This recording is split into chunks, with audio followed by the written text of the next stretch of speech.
we're going to try this here. All right, here we go. The very first edition of Bid Nerds. We're going to give it a whirl. This is kind of a test. The audio is terrible, so if we do wind up publishing this and you're watching this, sorry, we don't know what we're doing yet. It's not like we've never done video content. My name is John Polnick. I'm the host of Drafasa Nation and Cars. What is the other things that I'm a host of, Mikey? I'm the host of Porsche Road Trip, and we're going to have my host, or my co-host here, Michael Deeb. Let's see if I can get a split screen to work. Look at that. There he is. Michael Deeb on, look at this. It's this way. There it is. Everything's backwards. Yeah, okay. Michael Deeb, say hello to everybody. Hey, everybody. There it is. He says, hey, everybody. All right, so Cars and Bids, bring a trailer, P-Car, marketplace. There's a whole bunch of auctions these days, and maybe you've been watching all these auctions and kind of enjoying watching the cars and kind of the drama that goes on. Michael and I decided that we would start this channel to kind of do an overview, kind of give you guys our picks. I am not an expert. I'm a complete car idiot. I know a lot about cars, but nothing useful. On the other hand, my partner, Michael Deeb over there, is a wealth of actual knowledge, and he actually works in the business. So we thought we'd be a good pair. What do you think of that, Michael? I think I'm a plethora of useless trivia at your disposal. Yeah, so maybe people can watch this channel, and maybe if they're thinking about getting a car on one of those places, they can maybe we'll give them some advice that why they'll help them decide to go ahead and make a bid, or maybe we will save someone from making a bad buy. Who knows? All I will say is whatever you do, don't take our advice. We don't know what we're talking about. That said, let's get right into the cars. So the way we're going to do this is we're going to do a show every Sunday that's going to kind of give you our top picks of the entire week on all the different auction sites. We're not including eBay, by the way. It's just the specifically car auction sites.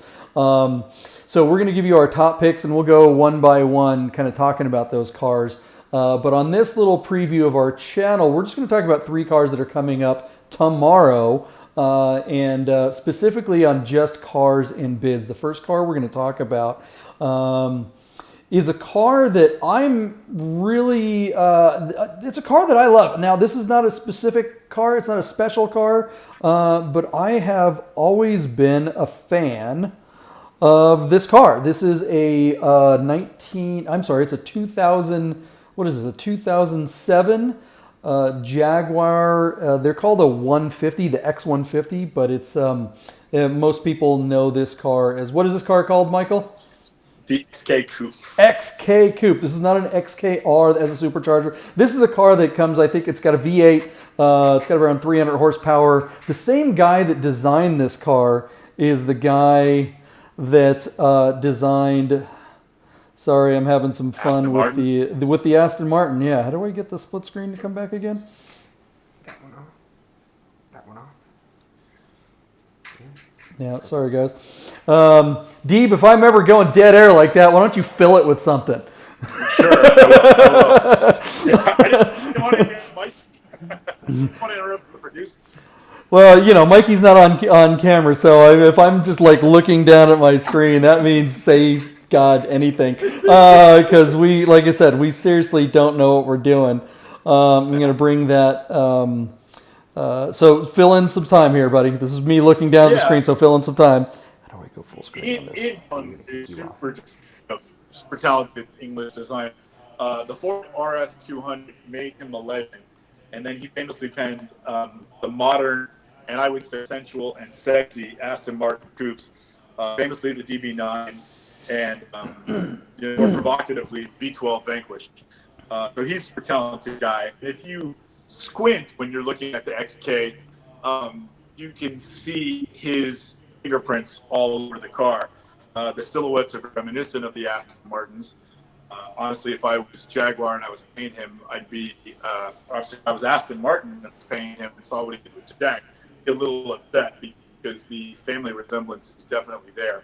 But they're pretty cars. They're really well proportioned. And they have a classic fastback design and long hood that is reminiscent of the GT cars from the 60s with the front engine and rear wheel drive.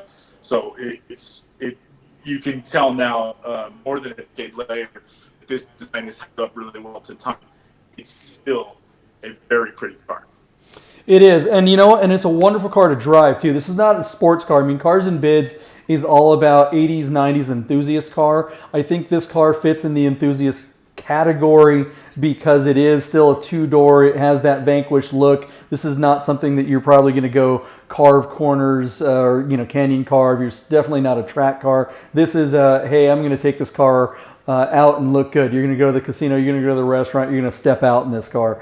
This is a baller on a budget car to me too, because I mean, I think right now the bid, the date, we're 24 hours out, not even 24 hours out. This car is bid up to $8,200. These things I think were 70, 80, 90,000 brand new. I think, Jeremy Clarkson, when this car came out, said it was the most beautiful car that had ever been created. So that was at the time back in 2007. That was on Top Gear. I just love them. I think it's a lot of bang for the buck to get a $90,000 car for. I'm going to just go ahead and ask you, Michael D, what's your bid on this car? What do you think it's going to go for? Oh, geez, it's a very pretty car. This one is really clean. It sort of belies the miles on it. So I think condition is going to sell this car. Rarely, most of these cars that have 8,000 miles, you would touch for half the money that it's at now because you just know that it's a can of worms. But judging by the cosmetic condition, thinking that the person who kept it that nice cosmetically has probably kept it nice mechanically. So I'm going to go $14,000 on that car. $14,000. Okay, so I think that's a little high. I think this car is a very nice example. It's out of Albuquerque, which is kind of an odd place to find a car like this. Recently, I bought a Cayenne GTS manual out of Albuquerque about a year ago, which was a great find. Albuquerque is one of those places on Craigslist that I like to browse. And see what kind of weird stuff pops up on there. So I definitely have had good luck out of Albuquerque. But that said, I think this is a car that has a very limited amount of people that are interested in this thing. I'm kind of nerding out on it a little bit, but I don't think a lot of people agree with me. I think a lot of people would say, yeah, that's neat, but it's just not on a list of cars people really want. I mean, for $15,000. There's probably a lot of other. I think for an enthusiast, they're going to be looking at an E46M or maybe a 944 or some kind of entry level Porsche. I don't know. There's a lot of cars that I think are on most people's list before anyone even thinks about something like this. I would be surprised if it beats. I'm going to say 10.5. That's my bid is 10.5. Well done.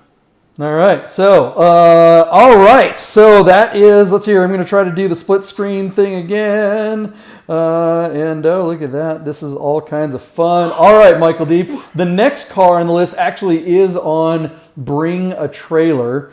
We want to talk about a car that Michael Deeb found. He's pretty excited about it.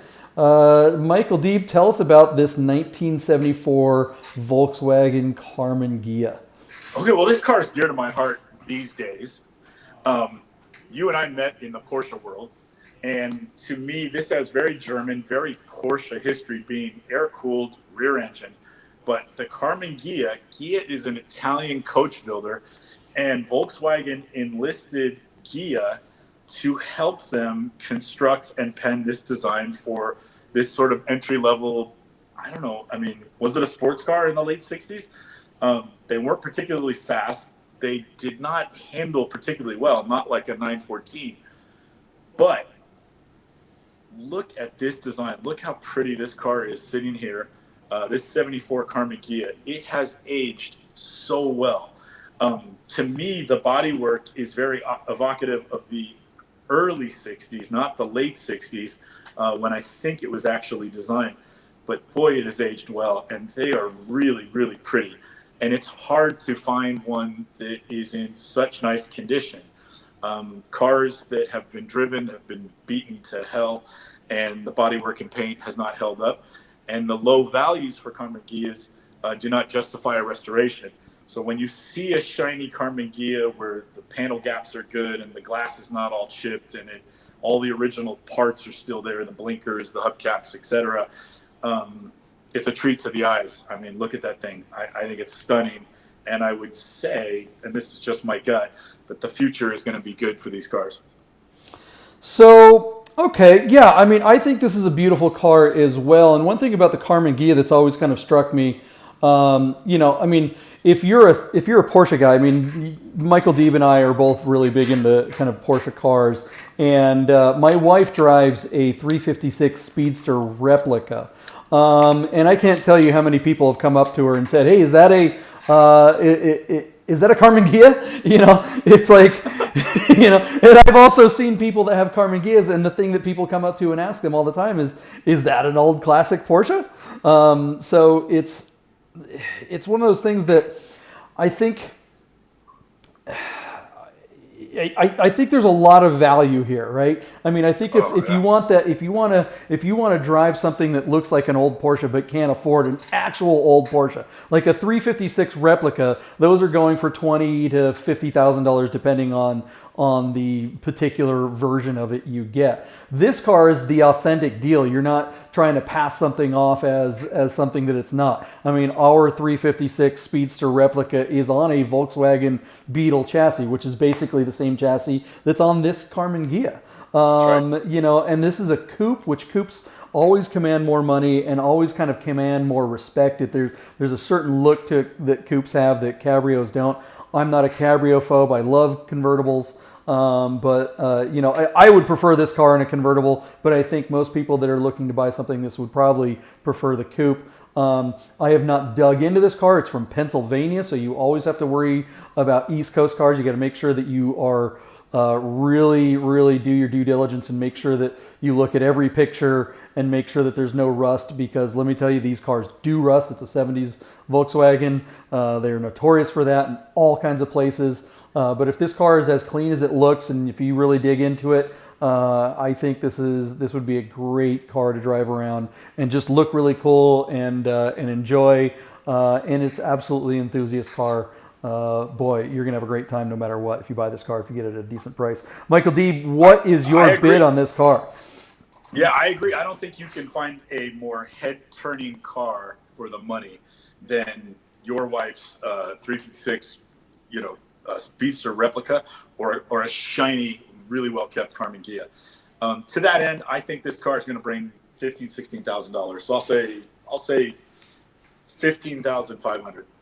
$15,500. Okay, I think that's pretty strong. I'm going to go ahead. I agree with you on every one of those points. You know, the three for $15,000 to $20,000. I would rather have this car over a 356 Speedster replica. But you know, once you get into that $20,000 range, you're in 356 replica, and you can get some really nice 356 replicas. And I would rather have the 356. So as long as this car is under $20,000, I think it's a good buy. And yeah, I'm gonna bid it. I'm gonna be a little softer on it. I'm gonna say my bid is $14,000, and it sounds like you've got some opera music in the background there, Michael Deeb. Is Rochelle back there? Could she turn that off? This is a very dramatic show all of a sudden. Wow! All right. You're picking it up through my mic, but with my earbuds in, I can't hear it. You can't hear it. Okay. Especially while I'm listening to you through our feed. Fair enough. All right. Well, everyone else can enjoy a little bit of opera. I can't quite make it out what it is, but those are some of the things that we'll work those bugs out as we do the show. This show is going to be live Monday through Friday. We're gonna try to go live before the auctions start. So on the West Coast, it'll probably be around 9 o'clock, and we're going to give our top picks of the day. at that time. We'll just kind of go through, one car at a time and have a good time. And we're going to do a kind of a weekly show Sunday night to kind of give you guys an overview of everything that we think is coming up for the week and tell you about our picks from the previous week to see if we got it right. Holy cow, that opera music is really coming through on my feed. Can you go see if you can kill that on the refrigerator? I'm sorry, buddy. All right, so let's try to go to another car here. This is the last car. We're just doing 3 cars in this introductory edition of, what are we called? Bid Nerds. I can't even remember the name of our dang channel. Bid Nerd. Yeah. Bid Nerd. Okay, so the next car is, look at this thing. So this is kind of, this is going to be kind of funny. All right, so cars and bids, they say that they are 80s, 90s, and enthusiast cars. And sometimes I think this is what happens on auctions. I don't know if they get overzealous and they're like, oh, we just need more cars on the page. But somehow this car was let in. This is a 2013 Buick Regal GS with 46,000 miles on it. It's got a little 4-cylinder turbo in it, I think. I don't know anything about these cars. It's got an automatic 6-speed. I assume that the transmission is a CVT, but I don't know what I'm talking about. Maybe it is, maybe it isn't. I just don't think this is an enthusiast car. Doug DeMuro, we love you. We love that you've created this channel, but this is going to be one of the things that's going to be different about our channel. From Doug himself does kind of like a market analysis. Sometimes he does market previews. Sometimes he kind of does retakes. He goes back and talks about the stuff that has been on his site. But Doug, he has to be positive. He has to remain 100% positive the whole time because it's cars on his site. He can't say anything negative. Now, I don't want to come on the internet and just bust on people's cars. But I personally don't think this fits cars and bids. I don't think this is a car that belongs here. What do you think, Michael Deep? I think it looks like a suppository. This is the car, JP, this is the car that right when I thought GM had sold Buick, this is the car they produced. And I was like, oh, they're still making cars. And they penned a whole new design. Very interesting. You can see a lot of European influence, whereas General Motors is trying to take an American platform and sheet metal that would appeal to a world audience. I'm sure this car has been rebadged a half dozen times around the globe for different regional markets that GM is trying to poach in, and I don't see an audience for this. To me, that's just a rental car you pick up at the airport, and I don't know anything about it. I don't have anything nice to say about it. Yeah, big chrome wheels on a burgundy. Good Lord. You don't have to be inside this car. I mean, you look at the pictures and you can just tell that it's like, what it feels like. All the plastic bits, all the touch points, everything is just numb. I can only imagine shifting this thing on the paddles or buttons or whatever it has on the steering wheel. It's like click, and then it mails a letter to something in the front of the car, and that causes it to shift. I mean, what a just straight up piece of crap. I don't think it belongs here. It does have a current bid right now at $8,000. There's about 18 bids. It's got some comments. There's about 33 comments going on. This thing's going to auction tomorrow.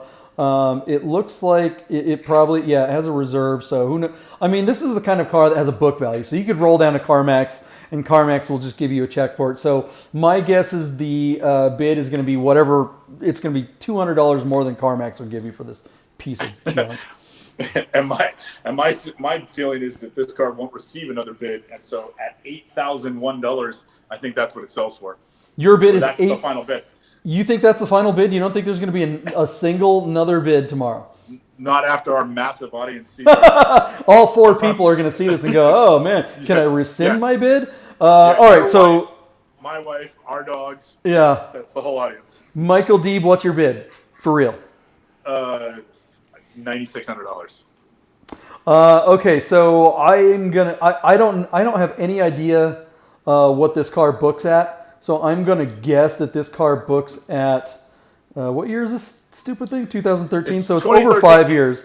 It's out of warranty by miles and by time. It's not worth putting a warranty on. I'm guessing this car goes under 10 grand. That's why I hold it $9,600. Yeah, man, I don't, God, can we bid the same thing? My bid, I'm going to go ahead and bid $9,900. I So would, you're betting the over.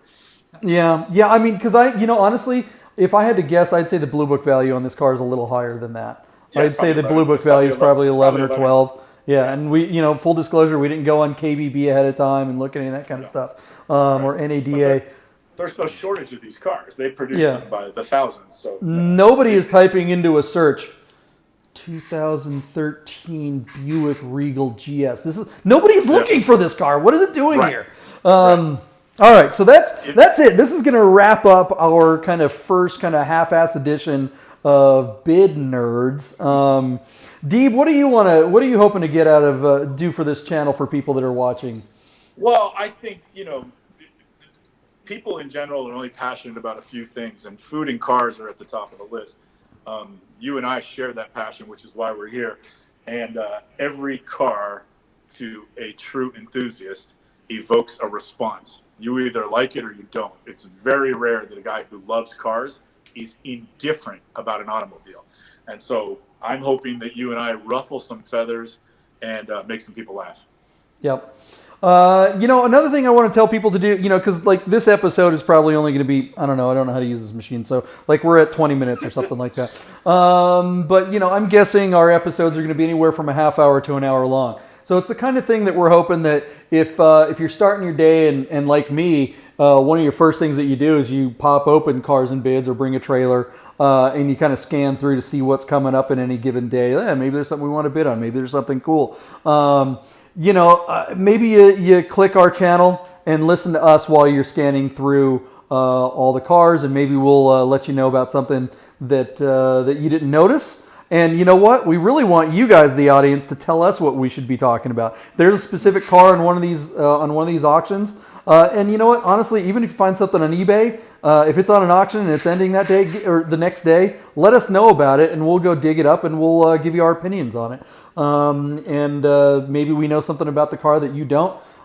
Maybe we just prove once and again that we really don't know anything. So, but Yeah. I think that's fair, right? Yeah, and pick out a Porsche. There's a bunch of scientists in Stuttgart that think JP and I are experts on this matter. So by all means, challenge us with a Porsche. You'll hear everything. We may do a separate vlog per week on just the Porsches that are coming up. So we can talk about that a little bit later. But before we go, we want to thank, let's see here. So we want you to check out some of our other channels. We've got Derfossination. You can see that behind me. We've got that network on YouTube. Please check that out. And if you're into old classic Porsches, we've got lots of content there. We have Porsche Road Trip with John Polnick, yours truly. That's a TV show that's coming out on Chassis Network. That's a network available on Pluto TV. That's from Adam Carolla's network.